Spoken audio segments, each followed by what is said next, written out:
वायु, कुबेर, ईशान और चंद्रमा लोकों की स्थिति का वर्णन।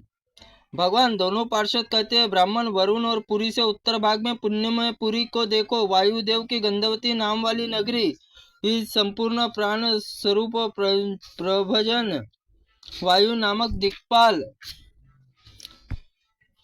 निवास करते हैं। उन्होंने महादेव जी की आराधना करके दिक्पाल पद प्राप्त किया। पहले की बात है, कश्यप जी पूत पूर्णात्मा महादेव जी राजधानी काशीपुरी 10 लाख वर्षों तक भारी तपस्या की। वहां पर उन्हें परमेश्वर नामक एक पवित्र महान और शिवजी स्वरूप स्थापना की, जिससे दर्शन मात्र से मनुष्य अनंत करण में पवित्र हो जाता है। उनके पाप की केचुली त्याग कर वायुदेव पवित्र नगर में निवास करता है। तदनंतर पूर्तात्मा घोर तपस्या प्रसन्न होकर तप का फल देने वाले ज्योति स्वरूप भगवान महेश्वर उस मूर्ति में प्रकट हुए और बोले, सुव्रत उठो उठो, मनोवांछित वर मांगो। पूतात्मान बोला, देवादिदेव महादेव, देवताओं के अभयदान देने वाले प्रभु, वेद और नेति कहते हुए आप संबंध में नहीं जानते आपका स्वरूप कैसा है, फिर भी जैसा मनुष्य आपकी स्तुति करने में कैसे समर्थ हो सकता है। योगी आपके तत्वों में वास्तव नहीं उपलब्ध कर पाते हैं।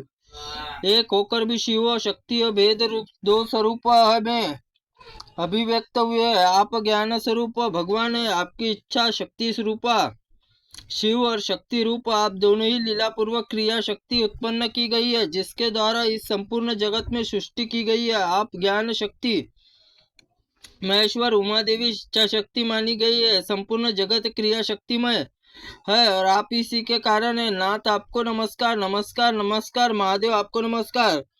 पुतात्मा के लिए ऐसा सर्वशक्तिमान देवेश्वर शिव अपना स्वरूप प्रदान किया है, दिक्पाल के पद पर प्रदर्शित किया है। पश्चाताप प्रकार तत्पश्चात इस प्रकार कहा गया है कि सब तत्वों के ज्ञाता सबकी आयु रूप होंगे, और जो मनुष्य आपके द्वारा स्थापित हुई मेरी दिव्य मूर्ति के यहाँ दर्शन करेंगे, वे तुम्हारे लोक में सब भोगों से संपन्न होकर सुखी भागी होंगे। इस प्रकार वरदान देकर महादेव जी ने उस मूर्ति में विलीन हो गए। ब्राह्मण गंधवतीपुरी में स्वरूप निरूपण किया। उसमें पूर्वार्ध में शोभामयी कुबेर अलकापुरी स्वामी कुबेर भक्ति भाव से प्रभाव से भगवान शिव की सखा हो गए। शिव की पूजा बल से पद्म नवनिधियों के दाता भोक्ता और अकलापुरी।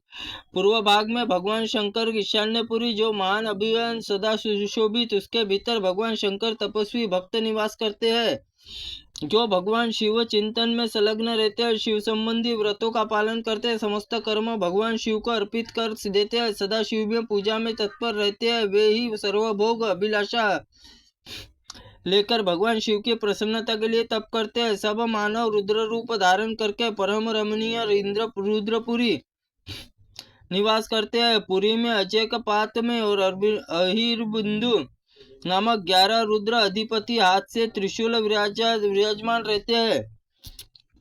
देवद्रोही से 8 पुरी में रक्षा करते हैं। शिव भक्तों को सदा वर देते हैं। इन्हीं में काशीपुरी जाकर शुभदायक ईशान्येश्वर स्थापना करके बड़ी भारी में तपस्या की। इस भगवान में ईशान्येश्वर प्रसाद ईशान्य कौन के ये दिक्पाल हुए। यहाँ 11 रुद्र जटा मुटुक से मुंडित एक साथ चलते हैं। इसी प्रकार स्वर्ग मार्ग में विष्णु पार्षदों के लिए कहीं कहीं कथा सुनते शिव शर्मा ने आगे चलकर इन दिन में चंद्रमा चटकीली चांदनी देखी, जो सब इंद्रियों के साथ साथ मन में आह्लाद प्रदान करने ही।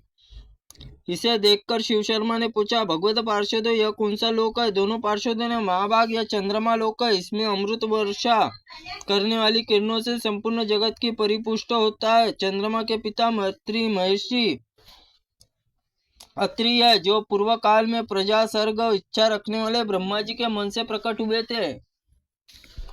हमने सुना है कि मुनिवर अत्रि प्राचीन काल में 3000 दिव्य वर्षों तक लोकोत्तर तपस्या की। उन्हीं के पुत्र चंद्रमा है। स्वयं ब्रह्मा जी ने उनका लालन पोषण किया है। तेज प्रताप और भगवान चंद्रमा बहुत से वर्षों तक बड़ी भारी तपस्या की। परम पावन अविमुक्त क्षेत्र में काशी धाम जाकर उनके नामों से चंद्रेश्वर नामक से मूर्ति स्थापना की। वे पिनाकधारी देवादिदेव विश्वनाथ जी कृपा से बीज औषधि जल ब्राह्मणों के राजा हुए। वहां उन्होंने अमृतोद नामक प्रसिद्ध कूप का निर्माण कराया, जिसके जल पीने से, जिसके स्नान करने से मनुष्य अज्ञान मुक्त हो जाता है। देवदेव महादेव प्रसन्न होकर जगत में जीवन प्रदान करने वाली चंद्रमा की उत्तम कला को लेकर मस्तक पर धारण किया। तत्पश्चात दक्ष ने शाप से समास की समाप्ति पर अमावस्या तिथि में क्षीण होकर केवल उसी कला के द्वारा पुनः वृद्धि पुष्टि प्राप्त होती है। जब सोमवार को अमावस्या तिथि हो तब सज्जन पुरुषों को आदर पूर्वक चतुर्थी तिथि में उपवास करना चाहिए। नित्य कर्म त्रयोदशी तिथि में शनि प्रदोष या शिव चंदेश्वर लिंग पूजन करके त्रयोदशी नत्रव्रत करे। उसी नियम ग्रहण में चतुर्दशी उपवास एवं रात्रि जागरण, प्रातः काल सोमवती अमावस्या योग चंद्र तीर्थ जल स्नान करे।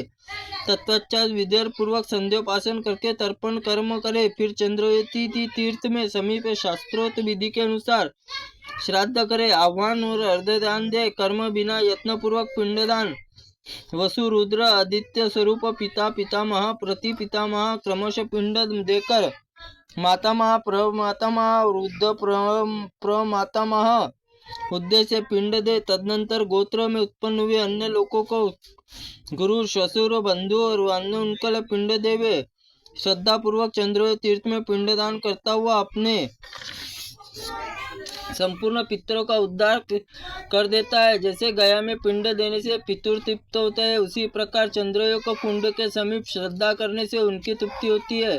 काशी क्षेत्र में निवास करने वाले लोग को तारक मंत्र से ज्ञान की प्राप्ति होती है। चैत्र पूर्णिमा को जहाँ यात्रा करनी चाहिए, यहाँ इसी क्षेत्र में निवास करने वाले विघ्न और निवारण करने वाली काशी अन्यत्र निवास करने वाले पुरुष भी यहाँ आकर चंद्रेश्वर की भलीभांति पूजा कर ले तो भी पाप राशि का भेदन करके चंद्रलोक प्राप्त होता है। सोमवार को व्रत करने वाले सोम गया सोमरस पीने वाले मनुष्य चंद्रमा के समान प्रकाशमान विमान द्वारा जाकर सोमलोक तक निवास करते हैं। अगस्त जी कहते हैं कि प्रिय भगवान, दोनों दिव्य पार्षद उस दिव्य मार्ग में शिव शर्मा यह कल्याणकारी सुनते हुए परम उज्जवल नक्षत्र में जा पहुंचे।